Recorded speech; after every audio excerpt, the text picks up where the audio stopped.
I guess one kind of final topic I wanted to touch on, because I think it does impact a lot of people, and that's this around real estate. I was thinking about it this morning actually because someone had asked me a question around real estate and the impact it might have, not so much even on our own ownership, but around like rental properties and different things. How do you see real estate changing, not because of, it's going to do well or not, but more or less the tax strategies around owning real estate, whether it be your own home or a rental property, perhaps? Because I think that's a question a lot of people are asking, given there's been so many things in kind of a state of flux right now when it comes to people living elsewhere, renting their homes, or selling their homes even. Maybe share your thoughts on that, if anything that relates to your clients. Sure.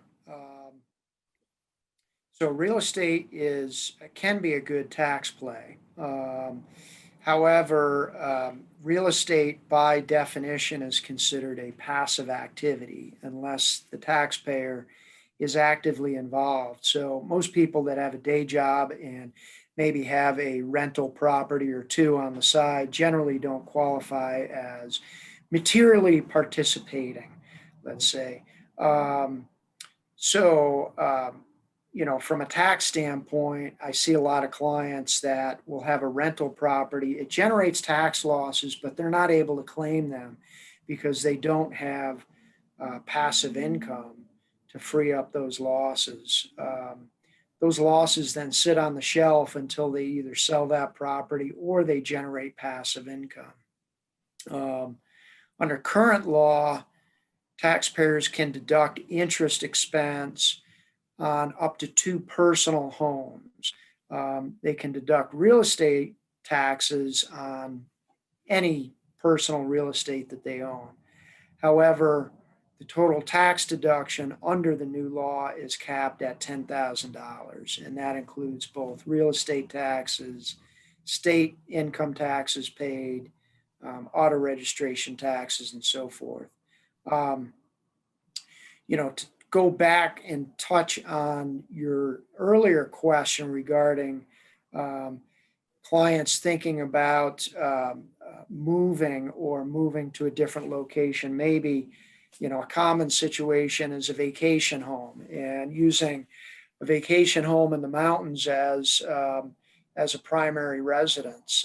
We've seen a lot of that. And certainly one thing to be aware of is under current law, your home, if you sell your home and you've lived in it and owned it for at least 2 of the last 5 years, if you're married filing joint or you're married, you have a $500,000 gain exclusion. If you don't meet those conditions, the gain is taxable. So that's an important distinction. And we've seen a lot of clients that maybe have a long-term residence here in Denver. They sell it. They've lived in it and owned it for over 2 years. They exclude all the gain. They move now into a vacation home that they've had for a while, that they've rented out in the mountains. And now, as long as they live in that new vacation condo, home, whatever it may be, for at least 2 years, they can then exclude another $500,000 of gain. And there's some rules as far as previous depreciation on that, but that's something to be aware of if they're moving their residence and they do have either income properties or vacation properties to consider.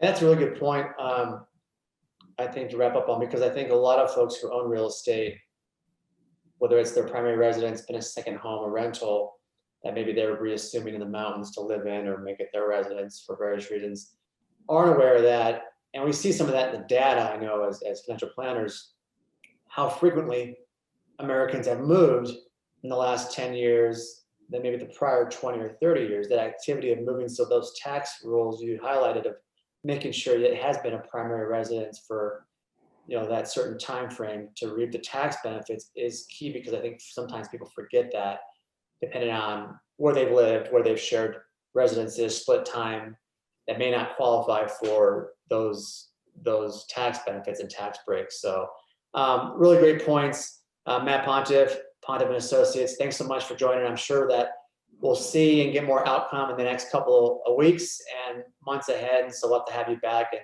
recap all the stuff that potentially has changed or maybe hasn't changed of what we should do going forward. So thanks again for the time, and I'll talk to you soon. Appreciate it. Thanks, everybody.